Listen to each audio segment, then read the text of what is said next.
டைமில் மட்டும்தாங்க இது ஒரு ஸ்பெஷல். இந்த நண்டு எங்கேருந்தோ வருமோ தெரியாது, நம்மளுக்கு வந்து பொந்து நோண்டி வச்சிரும் பாருங்கள். எப்படி நண்டுன்னு சொல்கிறோன்னா, எல்லாம் கல் மண்ணெல்லாம் வெளியே தூக்கிட்டு வந்து போட்டுரும். இதை வச்சு நம்ம வந்து நண்டு தான் முடிவு பண்ணிடலாம். எலியாக இருந்தால் வேறு மாதிரி நோண்டி வைக்கும். இது புல், டிஃப்ரெண்ட்டான புல் எல்லாமே நம்மளுக்கு தோட்டத்தில் வளர ஆரம்பிச்சிச்சு. இது டிஃப்ரெண்ட். இதுதான் ஃபஸ்ட் டைம் இதை பார்க்குறேன். தோட்டத்தில் மழை வந்த உடனே முதல்ல வர விஷயம் வந்து இந்த நண்டு, அடுத்தது இந்த புல். இந்த வாட்டி நம்மளுக்கு வந்து நல்ல வாழைத்தண்டும் வாழைக்காய் எல்லாமே நம்மளுக்கு வந்து நிறைய கிடைக்கிற மாதிரி இந்த மழைக்கு வந்து நிறைய காய் பிடிச்சிருக்கு, பிஞ்சு பிடிச்சிருக்கு. இப்போ எல்லாமே இன்றைக்கி வந்து நம்ம மோஸ்ட்டாக என்ன பண்ண போகிறோன்னா, இந்த வாழைப்பூவை பறிக்க போகிறோம். வாழைப்பூ, வாழைக்காய் இதை நோக்கி தான் இருக்க போகுது நம்ம வீடியோ.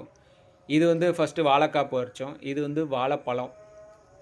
இது நம்ம வாழைப்பழம் தான். இது வந்து பச்சை பழங்கிற மாதிரி உள்ள வெரைட்டி. இதுலேயும் மொட்டை பறிச்சிருவோம். ஏன்னா இவ்வளோ தண்டு தாண்டி வந்துடுச்சு. பிஞ்சிலேருந்து நல்லா நிறைய தண்டு வந்துடுச்சு.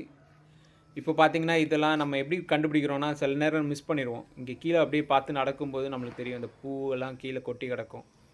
ஓகே, அப்போது நம்ம வந்து மேலே கண்டுபிடிச்சிடலாம். இதெல்லாம் நம்ம இன்னும் நிறைய நாள் விடணும் பாருங்கள். இதுதான் நம்ம தோட்டத்தில் உள்ள அப்டேட். இங்கே பார்த்திங்கன்னா நம்ம வந்து சரி வாழைக்காய் அப்படியே இருக்குது, நல்ல சைஸ் இருக்குது, சரி நம்ம கொஞ்ச நாள் விடுவோன்னு பார்த்தா நம்மளுக்கு வந்து இங்கே குருவி கூடு கட்டிடுச்சு. சரி அப்போது என்ன பண்ணுறது, இன்னும் ரொம்ப நாள் விட வேண்டியதான் அப்படிங்கிற மாதிரி விட்டுடுச்சு. இதுவும் வாழைப்பழம் ரொம்ப தாண்டி வந்துடுச்சு. ஒரு 2 வாரத்துக்கு முன்னாடி கூட பறிச்சிருக்கலாம். ஆனால் இது கரெக்டான சீசன் தான், கரெக்டான டைம் தான்.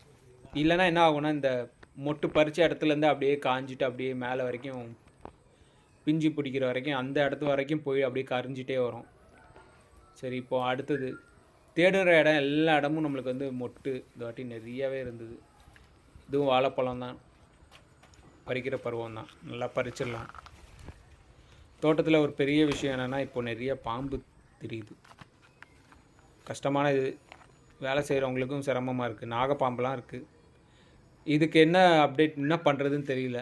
இங்கே பார்த்தீங்கன்னா இந்த செவுறு ஓரமாக இருக்கிற வாழைக்காய் வந்து அப்படியே நொடிஞ்சிச்சு அப்படியே கீழே விழுந்துச்சு பாருங்கள்.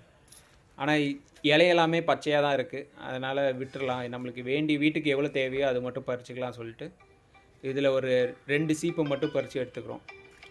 மீதியை வந்து அப்படியே விட்டுடலாம். இது மேலேருந்து பறிச்சிக்கலாம். அப்போ கொஞ்சம் சைஸ் இருக்கும். ஏன்னா அடுத்தடுத்த வாரத்தில் எவ்வளோ தேவையோ அது மட்டும் பறிச்சிக்கலாம் சொல்லிட்டு இப்போது பறிச்சாச்சு பாருங்கள். 2 சீப்பை பறிச்சாச்சு. இதுதான் நம்ம தோட்டத்தில் உள்ள அப்டேட். தேங்க்யூ.